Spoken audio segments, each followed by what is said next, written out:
Hi, I'm Wiley. And I'm Maddie. And it shouldn't happen again. Yeah.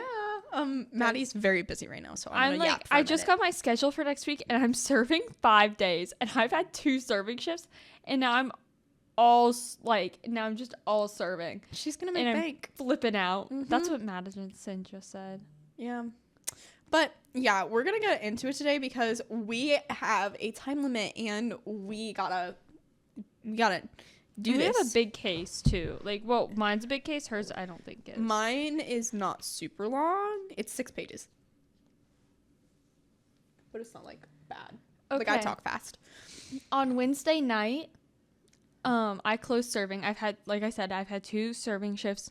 Neither of them late enough to learn how to close. And so I'm closing alone. And guess who the manager is? Who? Our district manager. So that's going to be really fun. Yes, I get a raise and a bonus next week, so I'm really excited. I think I'm just going to put it up. Okay, so my case is Grace Millane. I think that's her name. So, she had gone to New Zealand for 2 weeks. She'd been there, and she was going around the world by herself, and she'd been looking forward to this for months. So this was the second leg of her little tour of the world. And it was the end of September 2018 when she wrote on Twitter, in less than a month and counting, because she was so excited that she was going on this big trip. That's sick. I'm a big New Zealand fan. Yeah, I was supposed to go this summer, but not That's anymore. Sick. Me and Autumn Van Ness used to play this game. It was called GeoGuessr. Mm-hmm. Yeah, do you know what it where is? you? Yeah, I think so. Yeah, where it puts you in a random point and you have to guess where it is. Yeah. So, and we would play that, and every time it put us in New Zealand, I was able to get it instantly. That's wild. Yeah, because I'm just a big fan. Yeah. So, she used a bunch of cute emojis that hinted to where she was going and how she was excited, and she kept going I'm going on an adventure. And she went to New Zealand around Christmas, and she was you know what? I want to have a fun night with a man. In the capital city. So, yeah. So that was on December 1st. So it was early December. So it was Saturday night, and she had been on Tinder looking for guys to meet up with, and she caught the eye of someone, and he had been on Tinder for a few months, and he had been busy. His name was Kempson. That's his last name. And so he's goofy. He had many conversations with women where he expressed his love for feet, domination, and strangulation. So this is a great guy right here. He seems like it. He was the cousin of this one guy, and together they had engaged in a sexual harassment act in which the woman had to fight for her life. So he was just a man. He was just a man. And a few days before he met Grace, he hooked up with the waitress, which led to a night of what she described as very rough, in which he put his hand down her throat after she had asked him to, allegedly. So this guy is just really freaky. And so Grace, far from home, she, it was almost Christmas. She was celebrating her 22nd birthday. Oh, my song this week is Karma by Jojo Siwa. Not to be confused with Karma by Taylor Swift, because that came out today. Sorry, I forgot to say that. And as Kempson had prepared to join Grace on the night out, he dropped into his local bar where he did some pre-gaming. It was called the Bluestone Room, and it was right next to the City Life Hotel where he was living. And of course, this was in New Zealand, so they had CCTV, and it showed him drowning 4 bottles of beer in half an hour before that they were supposed to meet. So he was crunk. So you can see him. And the article I read described him as a cutting, lonely figure in a drinking house well off the main drag. So that's what you see on CCTV. So he was looking shady. Meanwhile, though, Grace was waiting at the base of the Sky Tower to meet him early. And there were more images and videos that showed her taking a photo of her during at a Christmas tree to send to her parents while she was waiting for this man. So it was like this Christmas tree was just like a big like thing that everybody loved. And most importantly, this is like they were in a like public location, like people saw them. So if she felt like she was safe to go meet someone. And when Kempson arrived, they recognized each other almost immediately, and they hugged, and she smiled, and again, all on CCTV, and like just moved towards him.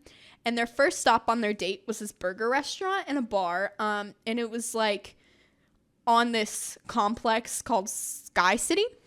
So their entire time together at Sky City was caught on camera again, and the footage shown to the jury just shows them like chatting as they go up on an escalator to Andy's Burger and Bar. So like again, most of this is documented. So they then order cocktails and just move on to a table to talk. And at some point, he was like, "Let me pay." He wanted to make sure he could pay, so he used his card to purchase the drinks. And about half an hour later, they leave the bar and head back outside to another restaurant less than a block away. And this was a Mexican cafe, so they were just feasting. Us in Louisville. Yeah. And then after about another hour and a half, and again, this is from the article, I thought this was funny. 2 jugs of margarita and 1 sangria later, Kempson again arrives arranges himself so that he can pay the bill, and she doesn't have to, and then they leave. So then they head to the Bluestone room, where, if you remember, he was pre-gaming, and the cameras saw them catch a bartender, and then they seat themselves at a table, and then they start ordering drinks again. So, they were just chatting and continuing to talk, and Kempson seems really relaxed. Like he's not like really nervous as if he's about to convict a malicious act of violence. Yeah, with malicious intent. That's what I was getting for. Malicious intent. So yikes. He like even like is putting his arm around the guy who serves drink, and Grace seems really happy too. So it seems like a normal date. And she's been talking a lot, like me, and she seems to be explaining something in the CCTV footage, like constantly smiling and using her hands like to talk. And then at 8:40 p.m., Kempson puts his hand behind Grace's head and pulls it towards his, kissing her for a second or so. A second or so? Yes. And then over the next hour, they kiss several more times, like me and Maddie. Just kidding. Only stopping briefly while Kempson walks out of shot and Grace checks her phone. So when they stopped, he walked out and she was like, she was checking her phone, whatever. And then Grace walks back out of shot and he's back in shot and he checks his phone. And that is what led the police to him, because later he was like, I was only with her until 10 o'clock. Well, this, like, we could see, yeah. So, he had gone to his phone to post a Facebook message soon after, like, 9:30, and the footage shows them leaving and heading to the lobby of the City Life Hotel, where they enter, like, the lift where Kempson lives, and he's, like, fumbling toward his key card. Oh, my God, wait, hold on. I understand why that. Okay. Remind me to bring that point up later. Okay. So exactly what happened to them after they entered the room is not super known, except for the part where Kempson murdered Grace. So their cute date turned into a murder.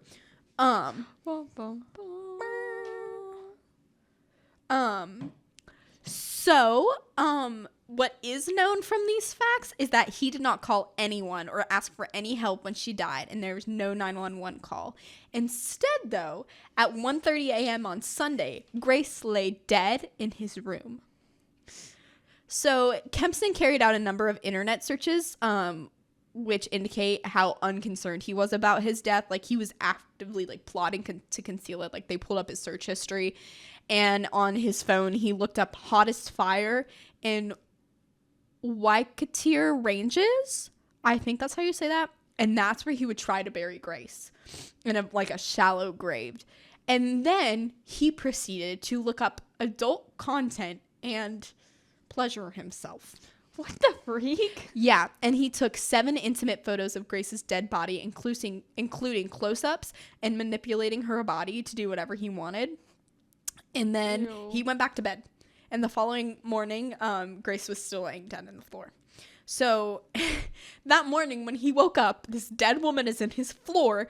He decides to go on Tinder, match with someone, and text them to try and arrange a date for later. Ew, stop. And then shortly after that, he was caught on CCTV buying a suitcase. How stupid are you? There are cameras everywhere. Like, oh my gosh. So he's buying a suitcase. And in police pictures released from the trial, like you can see him moving the suitcase at some point, identical to the one he bought, like with a body in it, like in a motel room. Like, yeah. So footage shows him then going up to his room to a leisure store to buy an identical suitcase. So he bought 2. And then he went to a supermarket to buy some cleaning products, and then to a car hire firm. No, cut that out. And then after the investigation and when he was on trial, they put luminol on his carpet to like see if there had been blood stains that had been cleaned up, and they were like, it's on the internet, like there was a lot. It was kind of gross. And then he rented a red Toyota hatchback and, just headed out to go on his date. And again, Grace is still in his hotel room floor, dead. So he was the woman that he was texting earlier that he met on, Tinder. They planned to meet at this like trendy bar. And the woman, who was a former journalist, doesn't want to be named. But she was like 27 when she found her date, and she said that he was very intense, but he was really calm. And then soon after their meeting in the bar, so soon after meeting this girl, he told her, he was like, all my friends are police officers, and my closest friend is coming to New Zealand to be a crown prosecutor, which was really random. And as they discussed a murder trial that she had once attended, so like this girl was a journalist and had attended a murder trial before, right? And hold on, I lost my place. I had attended a murder trial, and she was like telling him about it as he had just murdered this girl. And he said, it's crazy how guys can make one wrong move and go to jail for the rest of their life. Babe. Like, that is crazy, right? So, this is what we do know, about that night. So, she had willingly gone into his hotel room. So, she went in there thinking everything was going to be okay. And then when they entered the lift, she still seemed to be enjoying her night. So, we know that she was not forcefully moved in there. Hours later, she had messaged a friend during, her Tinder date, or hours earlier, I'm sorry, and was like, I click with him so well. And Kempson claimed that he had heard about a guy who asked his girlfriend to have rough intercourse, and it had gone wrong, and she had died in the process. So he was like, oh, that's going to be my cover story. But her last communication to her friends and family while she was in New Zealand, they live in America, was about this guy. Oh. Yeah. Yeah. So, there weren't any signs that this was going to happen because she felt so excited and happy and, optimistic. She was just really happy. So, she left her hotel room to go meet him in, a cute little a knee-length dress and a little handbag. And the rain that day was just coming to an end. The prosecution in the trial said that they believe that he was testing out the story he had planned to peddle, on her to see how it played out. So, he was taking that rough, story and being like, how does this work? Not very well, bud. And the prosecution said, I think he was in his own world telling his own story. I think I just felt a bit uncomfortable. I changed the topic and we started traveling to the South Island. So, yeah, he was a weird guy.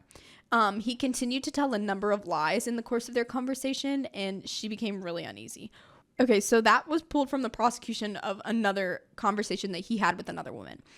So, when she left the bar, she said she, avoided him and went back to the car. But despite her anxiety, he texted her later asking for another date, which she turned down. So this woman escaped. And then he met Grace.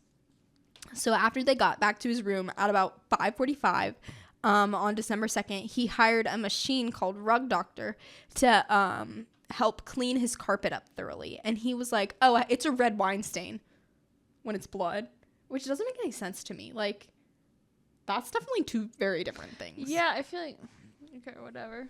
Yeah. And so he then parked his rental car outside of the hotel and picked up a trolley and went upstairs and returned, and then he was seen carrying 2 large suitcases. So one of the same, like I said, was the one he bought earlier, and then he loaded the cases into the car and moved it to a nearby park. So throughout the day, the CCTV reveals that he changed his clothes multiple times. And then early the next day, about 6:15, Kempson is filmed leaving the hotel and driving off in his car. And the only stop was a store that was out of town where he bought a shovel. So days later, after Grace was reported missing by her parents, a huge hunt was underway, and Kempson got interviewed for the first time. He had been identified by a detective as a person of interest after she spotted that he had left a Facebook message on her page at 9:29 p.m. on December 1st. That's when he was seen out of the frame, and then back in the frame when they were checking their phones. Okay. Mm-hmm.